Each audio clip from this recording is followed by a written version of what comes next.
Capítulo 5, versículo 1 e versículo 2.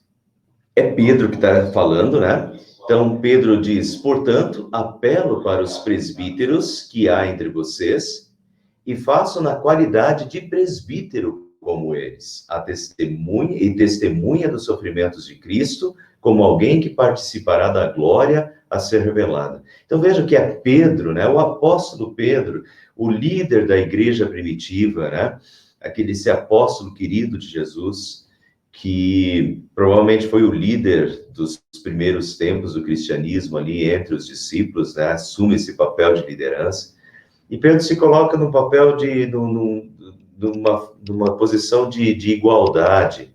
Portanto, apelo para os presbíteros que há entre vocês e faço na qualidade de presbítero como eles, né? Presbítero. Presbítero, a tradução de presbítero também é ancião, então eram os anciãos. Isso não quer dizer que presbítero tinha que ser necessariamente só os anciãos.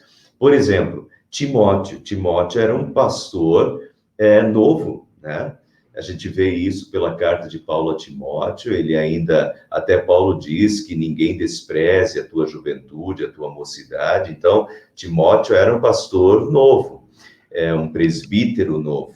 Então, não é necessariamente uma regra, né? Mas sim, isso vinha desde o Antigo Testamento já e vai para o Novo Testamento, e eu diria que sempre que possível a gente deveria continuar usando essa regra dos presbíteros serem pessoas de mais experiência, de mais tempo, de mais vivência dentro das igrejas, né? Mas isso não quer dizer que seja uma regra que tenha que ser ancião e que não possa ser um jovem, né?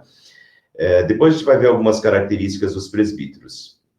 Mas então aqui Pedro está terminando a carta falando para os presbíteros. É um dos textos bem específicos sobre esse assunto de presbíteros, de liderança da igreja. Esse tema também aparece nas chamadas cartas pastorais, que é primeiro Timóteo e Tito, que são pastores, né? São dois pastores. Então, 1 Timóteo capítulo 3 e Tito capítulo 1, aparece também instruções sobre presbíteros e diáconos.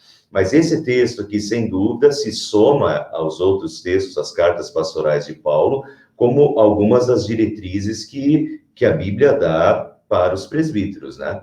Então, apelo para os presbíteros que há entre vocês. E presbíteros, pessoal, os pastores também são presbíteros, tá? E daí até vem a organização da Igreja Reformada.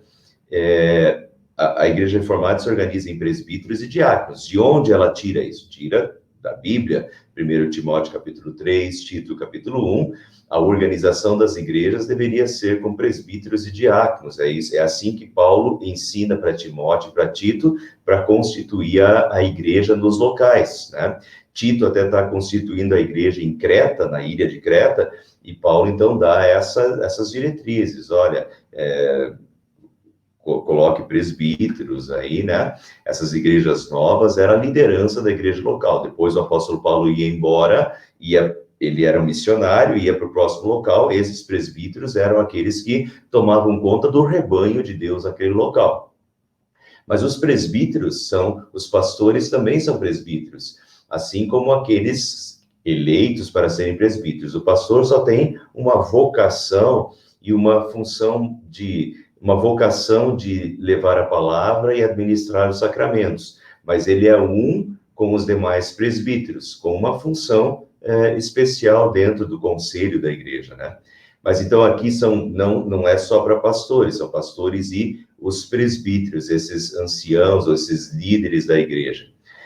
Portanto, apelo para os presbíteros que há entre vocês e façam a qualidade de presbítero como eles e testemunha dos sofrimentos de Cristo como alguém que participará da glória a ser revelada. Pedro continua dizendo, vamos pular da primeira para o meio da frase agora. Portanto, apelo para os presbíteros que há entre vocês, pastoreiem o rebanho de Deus, que está aos seus cuidados. Pastoreiem o rebanho de Deus, que está aos seus cuidados. Olhem por ele não por obrigação, mas de livre vontade, como Deus quer. Não façam isso por ganância, mas com o desejo de servir, com o desejo de servir. Então, presbíteros, olha a instrução.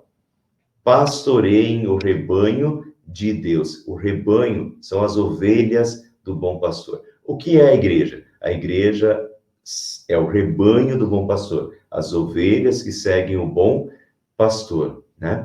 E os presbíteros e o conselho se tornam os pastores do rebanho. É interessante notar que, vejam, lembram quando Pedro negou Jesus 3 vezes e depois depois de ressuscitado, Jesus já lá nos últimos dias das aparições de Jesus, antes de Jesus subir aos céus, Jesus chega para Pedro e diz: Pedro, tu me amas? E Pedro diz: sim, eu te amo. Pedro, tu me amas? Segunda vez: sim, Senhor, eu te amo. Pedro, tu me amas? Sim, Senhor, tu sabes que eu te amo. E então Jesus, assim como ele tinha negado 3 vezes, agora ele afirma 3 vezes que ama Jesus, e Jesus termina dizendo para Pedro: Pedro, então apacenta os meus cordeirinhos, apacenta as minhas ovelhas, apacenta, cuida do meu rebanho. E então Pedro tem esse coração pastoral, aquele que cuida do rebanho de Deus. E aqui Pedro, então, está falando a mesma coisa, né? E essa é isso que Deus espera, de fato, dos líderes da igreja, que pastoreiem o rebanho que é de Deus. A igreja é o rebanho, são as ovelhas do bom pastor. Não pertencem aos presbíteros, não pertencem aos líderes, né? A igreja não é uma empresa. A igreja é o rebanho do bom pastor. E os presbíteros são aqueles que pastoreiam.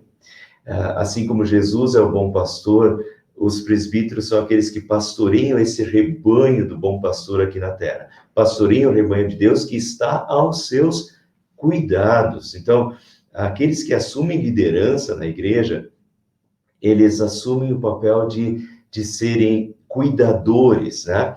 De pastorear o rebanho de Deus que está aos seus cuidados e que Jesus coloca aos seus cuidados na terra. Olhem por ele, não por obrigação, mas de livre vontade, como Deus quer. Não façam por ganância.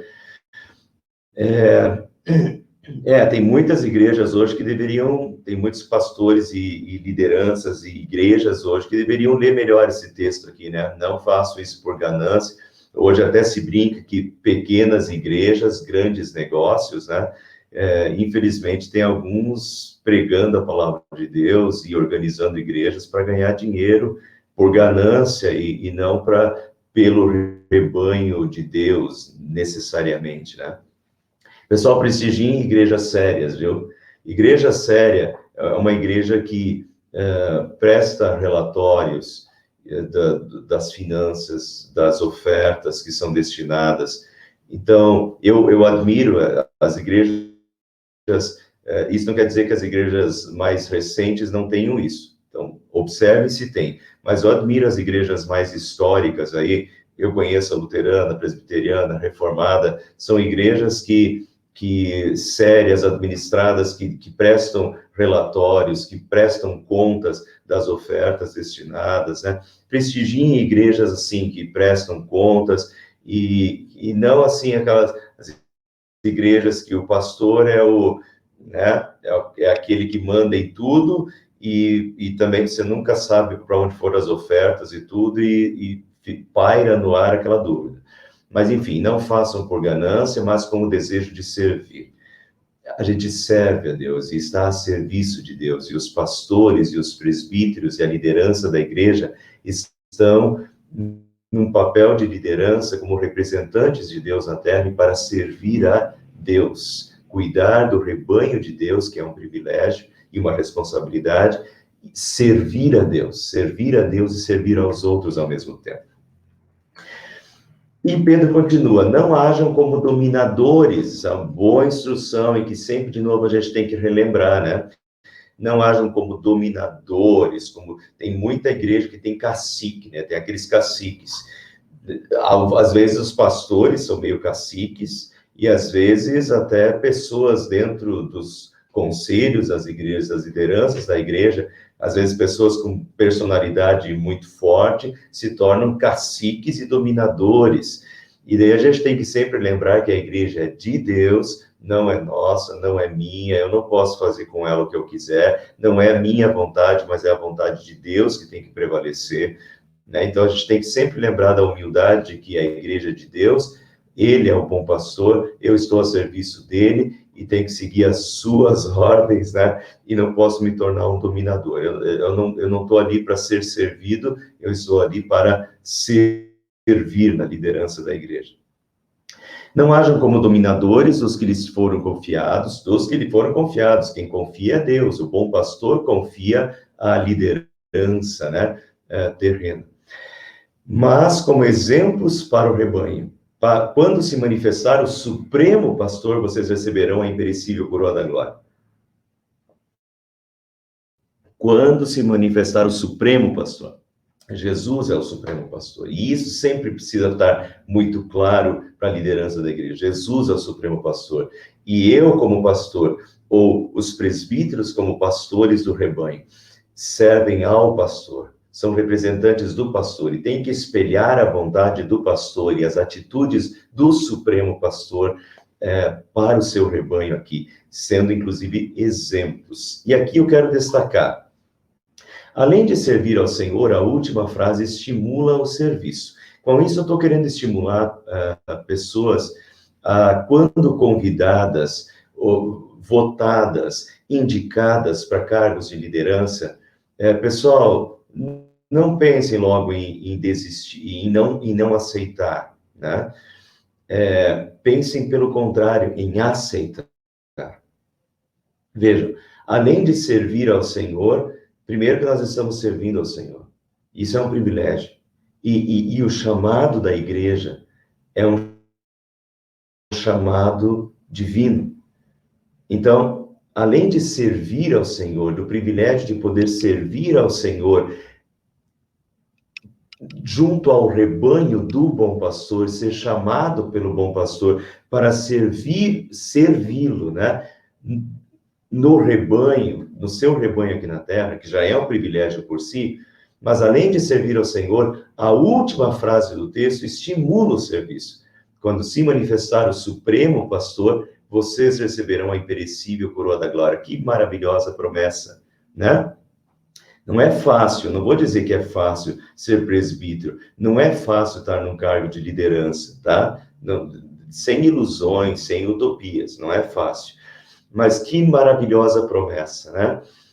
Primeiro, poder servir ao Senhor, diante de tudo que Deus fez e faz por nós, e Deus nos chamar para sermos líderes, presbíteros, né, do seu rebanho na terra, é um privilégio, é um chamado, e poder servir ao Senhor. E segundo, ainda com a promessa dessa, vocês receberão a imperecível coroa da glória, porque nós estamos, quando a gente trabalha nesse serviço de Deus, os presbíteros, em geral, é um serviço totalmente voluntário, não recebem nada, né? Pelo contrário, às vezes tem que abrir mão, e às vezes não, sempre tem que abrir mão das suas famílias, abrir mão do seu tempo, abrir mão, às vezes, dos seus negócios, de tempo dos seus negócios. Você abre mão de um monte de coisa, mas você, na verdade, está acumulando tesouros do céu. E você está trabalhando para o Deus eterno, né? Vocês receberão a imperecível coroa da glória. Que maravilhosa promessa e que incentivo. Mas tem mais, tem outros incentivos. Os que servirem, em 1 Timóteo 3,13, tá? Os que servirem bem alcançarão uma excelente posição e grande determinação na fé em Cristo Jesus. Olha que maravilhosa promessa. Esse texto aqui está falando para presbíteros e diáconos. Os que servirem bem alcançarão uma excelente posição e grande determinação na fé em Cristo Jesus. E eu tenho depoimentos, e vários depoimentos, de várias pessoas que às vezes nem queriam entrar nos conselhos, que nem se achavam capazes de entrar nos conselhos, que não achavam que não tinham tempo para fazer e tal, entraram nos conselhos e ficaram 3 anos nos conselhos, e quando saíram, disseram isso, que a fé deles aumentou. o compromisso deles com Deus aumentou ainda mais. E eles saíram fortalecidos na fé. Esse texto se cumpriu. Eu tenho diversos depoimentos de pessoas em que isso aqui se concretizou na vida. Os que servirem bem alcançarão uma excelente posição e grande determinação na fé em Cristo Jesus. Normalmente, uma pessoa que entra num conselho da igreja para liderar o rebanho de Deus começa a compreender o todo, tudo que envolve a igreja, né? Desde a parte financeira, da parte humana, do cuidado, do comprometimento no cuidado uns com os outros. E as pessoas saem com uma maior determinação na fé, né? Saem fortalecidas na fé. Então, meu incentivo com tudo isso, para que quando vocês forem chamados para uma liderança, né, para fazer parte de um conselho, não pensem em rejeitar, pensem ao contrário, nessas maravilhosas promessas, em servir ao Senhor, tá? Que mais? Deus nos chama a servi-lo como pastores do seu rebanho. Precisamos sair do egoísmo das nossas atividades, da nossa agenda, do nosso tempo, para servir ao Deus eterno. Vai custar tempo? Claro que vai. Vai custar tempo. Vai custar esforço? Claro que vai.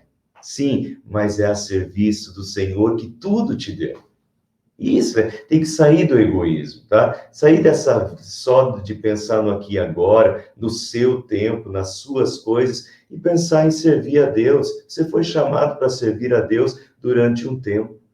Se dedique a Deus. Deus fez tudo por você e está te chamando para você doar do seu tempo, né? Dos seus dons, ao seu serviço aqui na Terra. Isso é um privilégio, esse chamado. Não negue o chamado, tá? A não ser que tenha motivos muito, muito grandes para fazer isso, tá? Mas pense em todas as promessas e pense na responsabilidade diante de Deus. Que mais? Esse texto também diz aqui, ó, não hajam como dominadores os que lhe forem confiados, mas como exemplos para o rebanho. Os líderes, os que fazem parte do conselho, os presbíteros, devem ser exemplos para o rebanho, tá? Exemplos do rebanho, pessoas de boa reputação e moral, diz 1 Timóteo 3. E com isso eu quero dizer, cuidado com quem indicamos e votamos para a liderança espiritual e cuidado do rebanho de Deus. Não façam com irresponsabilidade. E eu não estou falando do que eu não sei. Estou falando do que eu sei. Estou careca de saber, tá? Sei muito bem do que eu estou falando, tá? Muitas vezes se indica pessoas até por sacanagem. Só para, vamos botar lá para se lascar. Entende? Os jovens fazem mais isso. Mas tem isso sim dentro de igrejas, infelizmente. Outros, a pessoa está meio desocupada, vamos colocar lá. Pessoal, não é assim.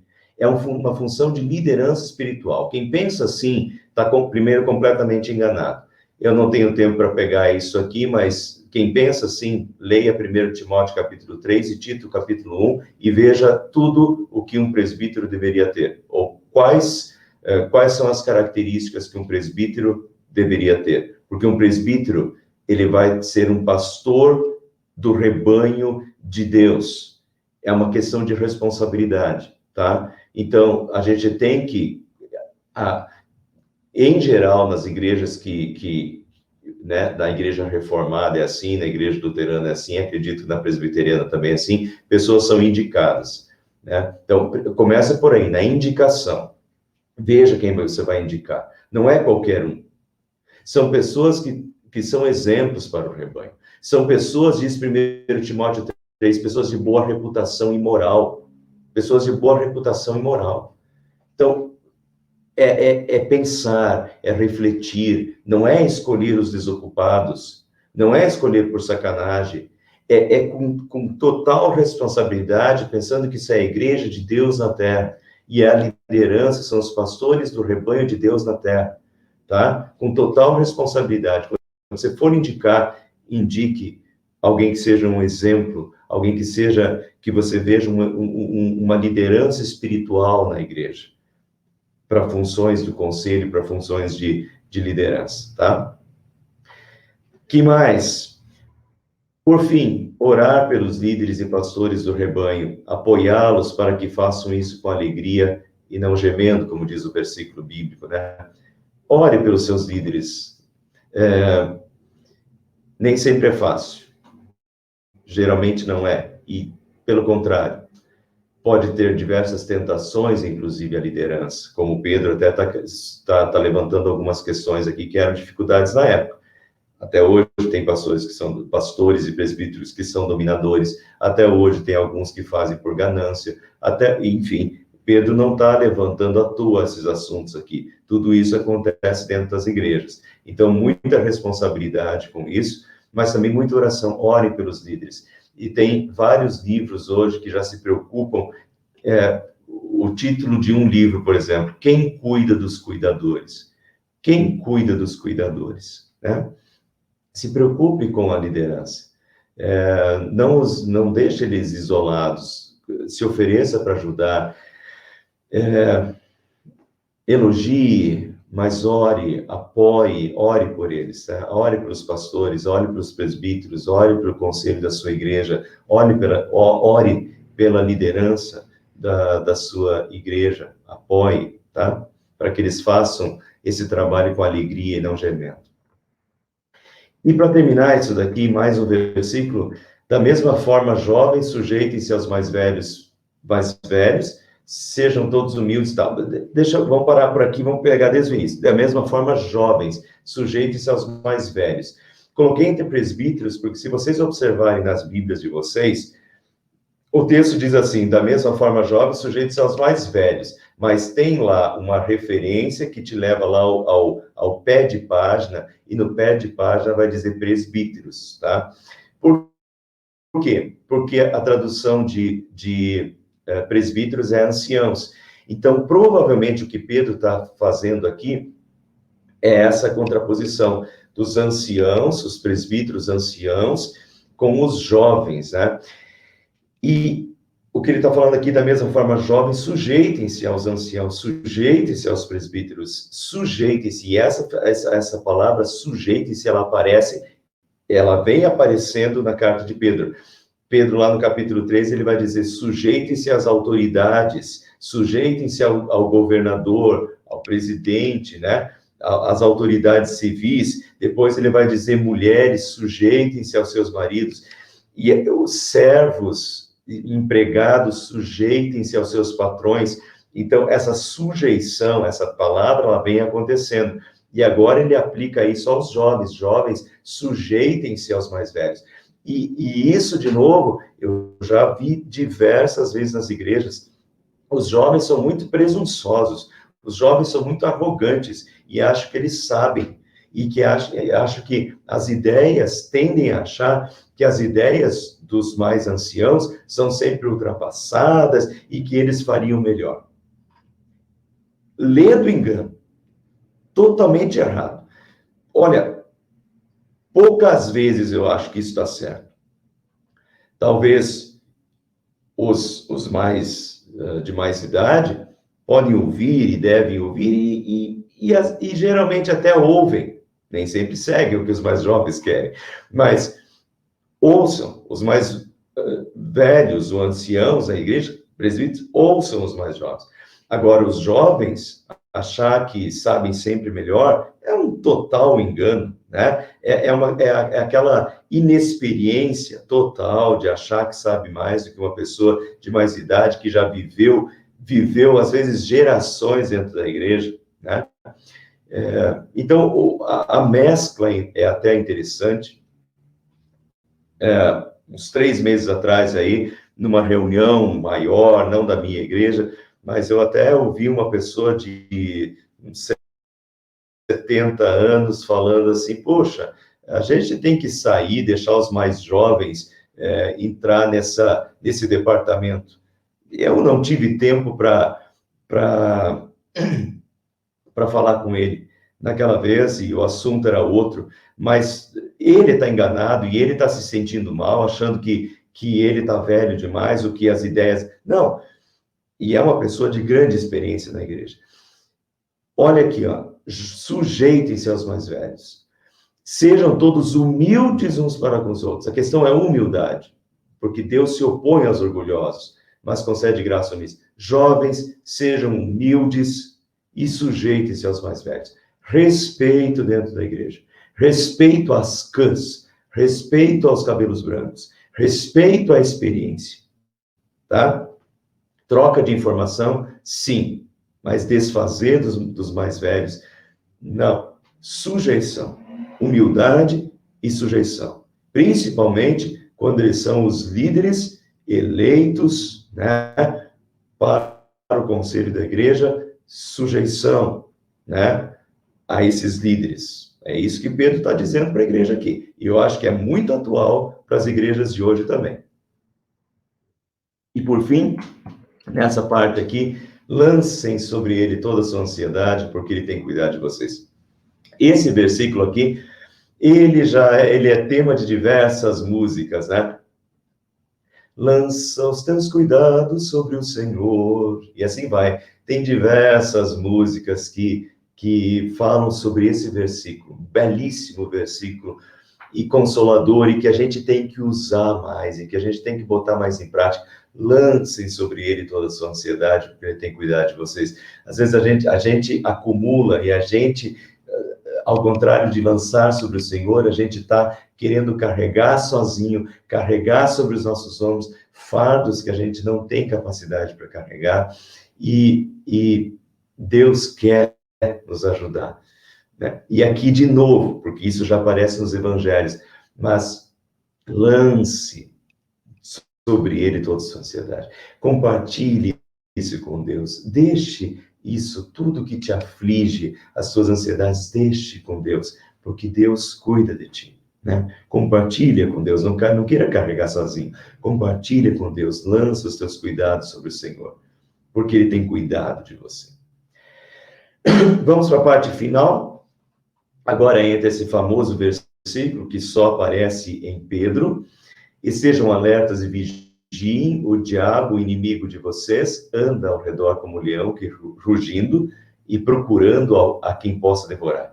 Uma imagem, né? O leão, usar o leão como imagem aqui para descrever o diabo é forte. E eu acho que é por isso que as pessoas guardam tanto esse versículo.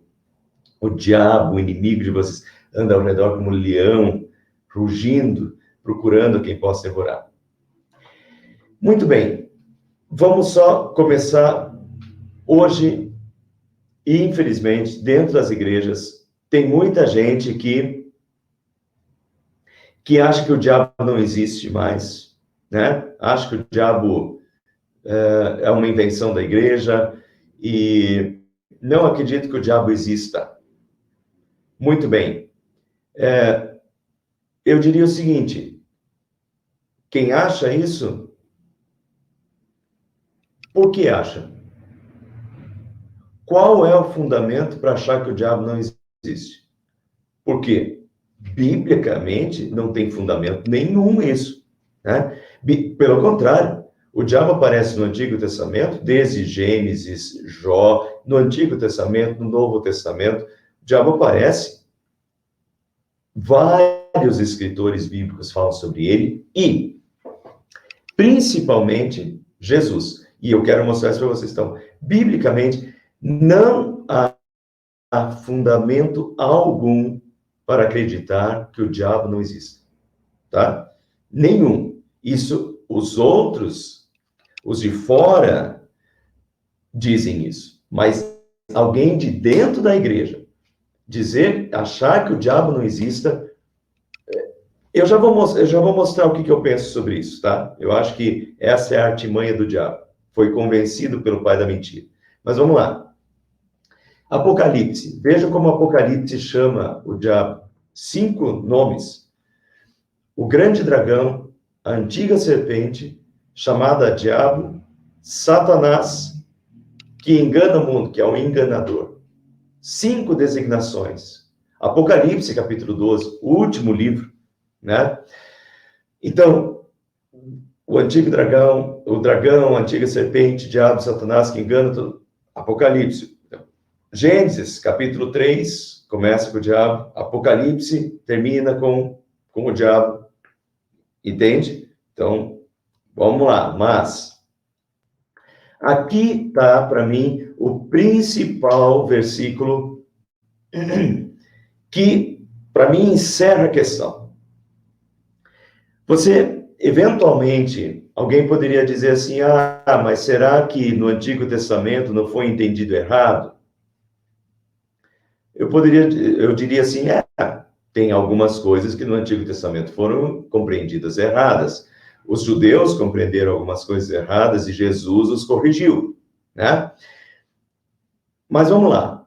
O que Jesus, quando Jesus esteve na Terra, o que Jesus, que não tinha interesse nenhum, e se não fosse verdade, ele não diria, ele não reafirmaria, ele não faria com que continuasse um engano, tá? O que Jesus fala sobre o diabo? João 8,44. Vocês pertencem ao pai de vocês, o diabo, e querem realizar o desejo dele. Ele foi homicida desde o princípio e não se apegou à verdade, pois não há verdade nele. Quando mente, fala sua própria língua, pois é mentiroso e pai da mentira. Quem é o diabo? Quem Jesus, que é Deus, diz que é o diabo. E Jesus fala mais sobre o diabo do que qualquer outro livro bíblico fala. Jesus, o próprio Deus, fala sobre o diabo. E o que Jesus fala sobre o diabo? Que ele foi homicida desde o princípio, não se apegou à verdade, pois nele não há verdade. Ele é a total inverdade, ele é a total mentira. Quando mente, fala sua própria língua, pois é mentiroso e o pai da mentira. Quem é o diabo? O pai da mentira. É o total engano. É a total ausência de verdade.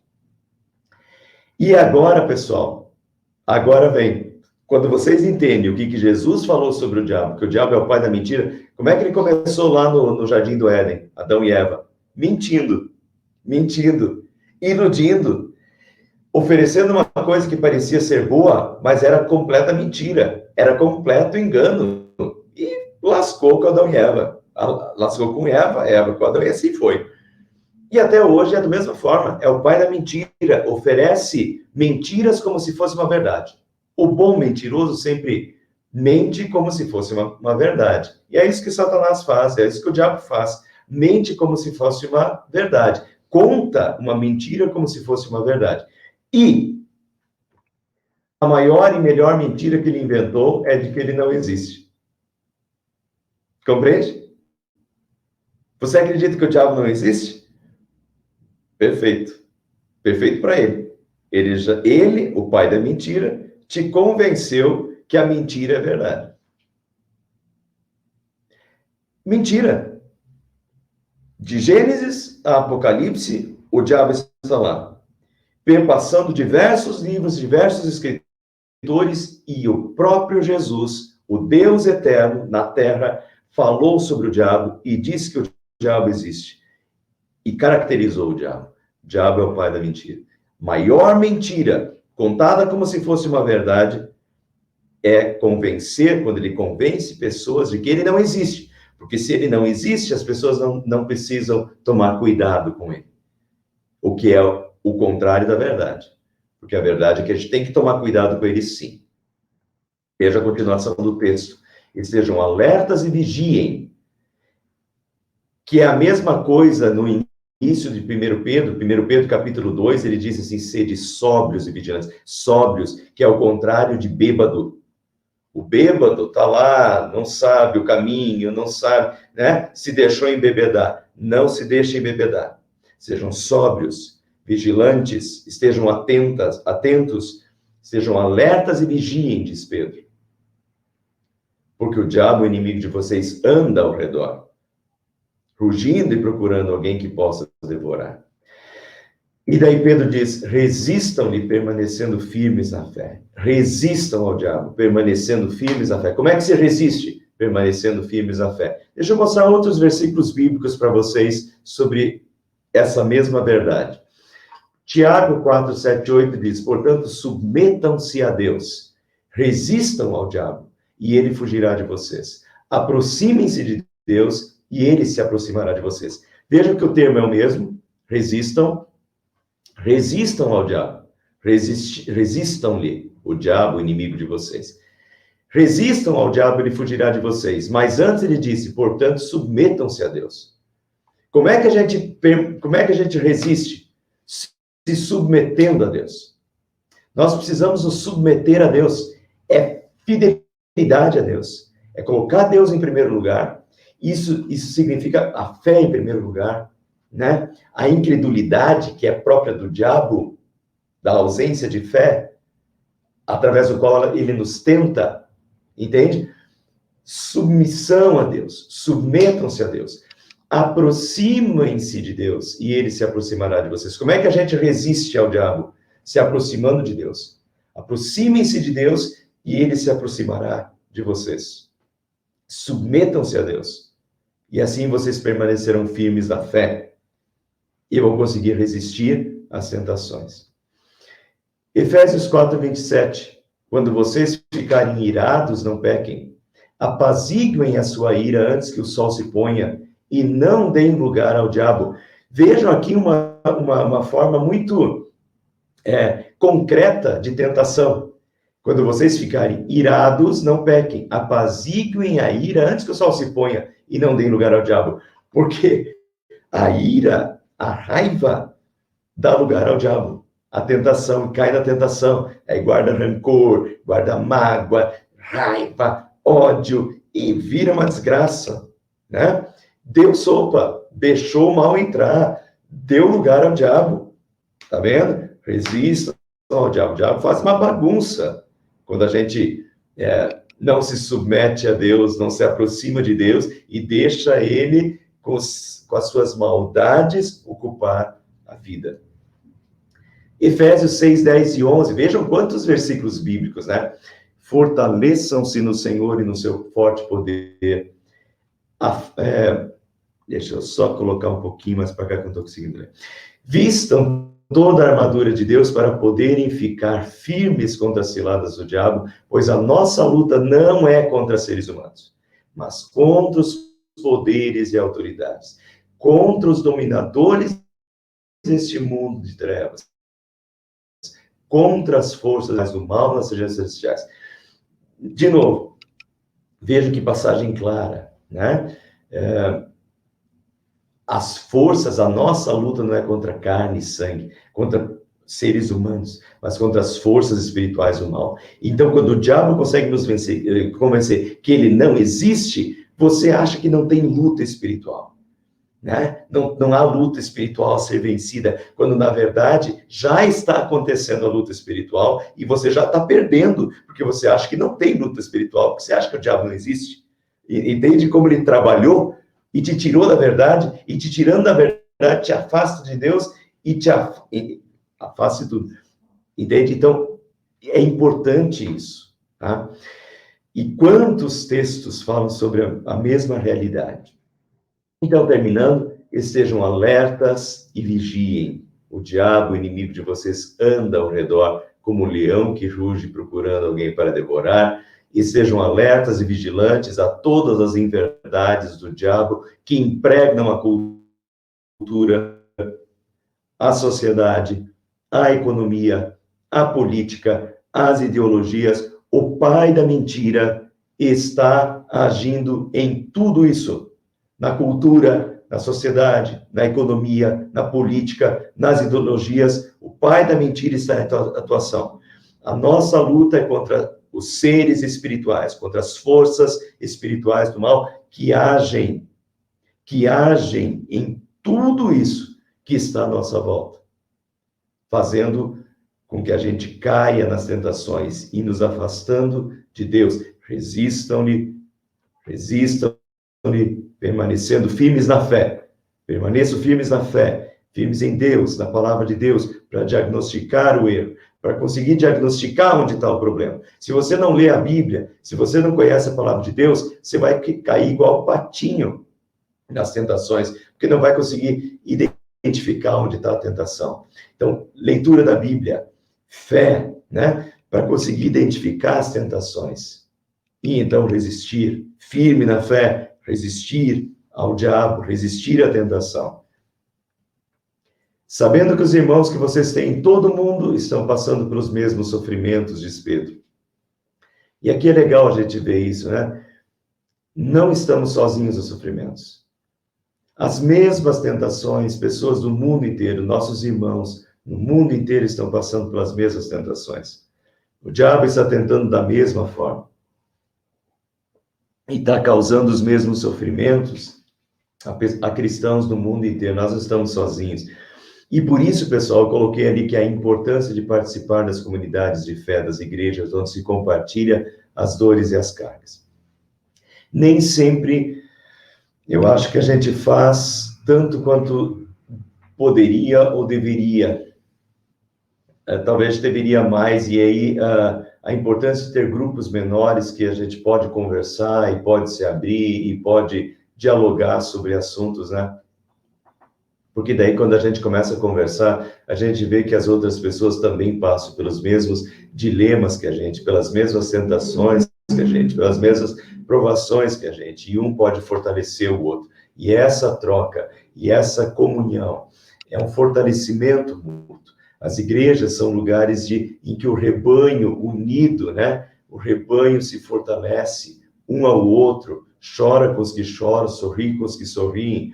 Então, as igrejas têm essa função de você estar junto com os teus irmãos, que é fortalecimento mútuo. Você fortalece o outro te fortalece, e a gente vê que nós estamos juntos, passando pelas mesmas tribulações, né? E se fortalece e se ajuda mutuamente nesse sentido. Terminando? O Deus de toda graça que os chamou para a sua glória eterna em Cristo Jesus, depois de terem sofrido durante um pouco de tempo, os restaurará, os confirmará, são 4 verbos, os restaurará, os confirmará, lhes dará forças e os porá sobre firmes alicerces. A ele seja o poder para todos sempre. Amém. Os cristãos precisam ajustar a sua perspectiva de tempo à perspectiva de Deus. O Deus de toda graça que os chamou para a sua glória eterna, depois de terem sofrido durante um pouco de tempo. A nossa vida aqui nesse mundo, por sermos seguidores de Jesus, e vamos lembrar que a carta de Pedro é uma carta escrita para cristãos que estão sendo perseguidos, e assim como nós, e nessa semana ainda eu estava conversando com uma pessoa, e ela assistiu o estudo bíblico, vem assistindo essa série de estudos bíblicos, e ela me falou das perseguições, ela me falou dos insultos que vem sofrendo por parte de outras pessoas, porque ela não participa, às vezes, das bebedeiras, às vezes das drogas, né? E é ofendida por amigos na internet, nas mídias sociais, entende? Pelo seu posicionamento de fé e de vida. É bem o que estava acontecendo com os primeiros cristãos, que estavam se afastando dos bacanais, das orgias sexuais e tal, e eram perseguidos por causa disso. Então, tem esse sofrimento por estar seguindo Jesus. Ele é próprio dos cristãos, e ele virá. Quando nós seguimos a Jesus, de fato, de verdade, com uma profissão de fé constante, em palavras, em ações, na vida, na prática de vida, quando a gente está professando a nossa fé, nós vamos ter perseguições de diversas formas, né? Agora, o Deus de toda graça os chamou para a sua glória eterna. A glória eterna, infinita, depois de terem sofrido durante um pouco de tempo. A vida nesse mundo, na pior das hipóteses, não vai ser sofrimento constante o tempo todo, né? Geralmente não é assim. Mas podemos sofrer, sim, durante um pouco de tempo, nessa vida. Mas o que é isso se comparado à glória eterna que Deus e Jesus, o nosso Salvador, nos conquistou eternamente. Então, os cristãos precisam ajustar a sua perspectiva de tempo à perspectiva de Deus, né? A vida aqui é passageira, e voltando para o início da carta de Pedro, nós somos aqui estrangeiros e peregrinos. Estamos aqui peregrinando para a terra prometida, né? Aqui podemos passar por aflições, por tribulações e por perseguições, por um pouco de tempo. Mas o que é isso se comparado à glória eterna para a qual Jesus nos chamou e já morreu na cruz para nos conquistar este lugar e esta glória eterna, né, que Deus tem reservado para nós. Amém. Mantenham-se firmes na graça de Deus. Paz a todos vocês que estão em Cristo. 1 Pedro 5, 12 a 14. E assim termina essa primeira carta de Pedro. Não vimos todos os versículos, mas conseguimos olhar os 5 capítulos. São 13 estudos. Na semana que vem eu vou fazer um apanhado geral da primeira carta de Pedro. Eu acho que é válido. Então nós vamos, na semana que vem, fazer um apanhado de toda a carta, dos 13 estudos, mas eu acho que é interessante daí ver, vimos parceladamente, dar uma revisada no todo dessa maravilhosa carta, que é a primeira carta de Pedro.